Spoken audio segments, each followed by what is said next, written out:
మరి నేను తక్కువ రేటుకి నేను తీసుకొస్తే నన్ను అప్రిషియేట్ చేయాల్సింది పోయి, నాకు షాల్వా కప్పాల్సింది పోయి, నన్ను పొగడాల్సింది పోయి, ఏంది మాటలు? షాల్వా కప్పాల్సింది పోయి, పొగడాల్సింది పోయి, నాకు ఇంకా అవార్డు ఏదైనా ఉంటే నాకు ఇవ్వాల్సింది పోయి.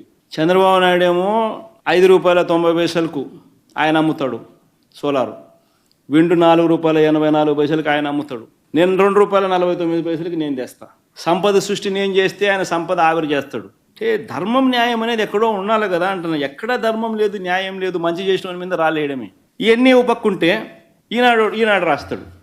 ఈనాడు, ఆంధ్రజ్యోతి, ఇంకా TV5, ఇంకా ఈ ఎల్లో మీడియా గురించి నేను చెప్పాల్సిన పనిలా. ఇంకా వీళ్ళకు తోడు తందన అంటూ చంద్రబాబు నాయుడుకు సంబంధించిన ఆయన ఎల్లో గ్యాంగ్ సభ్యులు, ఆయన పార్టీయే కాకుండా ఆయన ఎల్లో గ్యాంగ్ సభ్యులు ఇతర పార్టీలో ఉన్న వాళ్ళు, హాఫ్ బేక్డ్ నాలెడ్జ్, సగం తెలిసి సగం తెలియక చంద్రబాబు నాయుడుని మాత్రమే మోయాలన్న తాపత్రయం, ఏం చేసైనా సరే జగన్ మీదనే బురద చల్లాలా అనే యావా.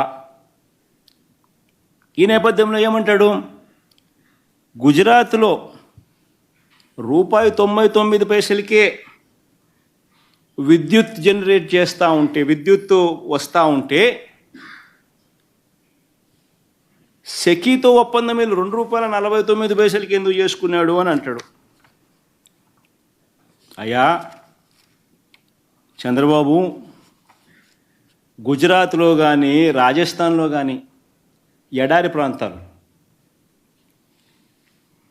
అక్కడ ఇర్రేడియేషన్ లెవెల్స్ వల్ల ప్లాంట్ లోడ్ ఫ్యాక్టర్స్ అక్కడ 23.5% ప్లాంట్ లోడ్ ఫ్యాక్టర్స్ అక్కడ నమోదవుతే, మన రాష్ట్రంలో ఇర్రేడియేషన్ లెవెల్స్ వల్ల 17 to 18% ప్లాంట్ లోడ్ ఫ్యాక్టర్స్ మన దగ్గర అవైలబుల్గా వస్తాయి. అంటే మనకు ఈ గుజరాత్లో ఎవరైనా మ్యానుఫ్యాక్చర్ చేసినా, రాజస్థాన్లో ఎవరైనా మ్యానుఫ్యాక్చర్ చేసినా, పవర్ ఉత్పత్తి చేసినా, సోలార్ ద్వారా పవర్ ఉత్పత్తి చేస్తే ఆ ఇర్రేడియేషన్ లెవెల్స్ వల్ల కనీసం ఒక 50 పైసలు వాళ్ళకు అడ్వాంటేజ్ ఉంటుంది ఎవరికైనా కూడా, వర్సెస్ ఆంధ్ర ఆర్ వర్సెస్ ఈ కర్ణాటక, వర్సెస్ ఈ తమిళనాడు, ఈ ఏరియాలన్నీ చూసుకుంటే, బికాస్ ఆఫ్ ఎడారులు దేర్.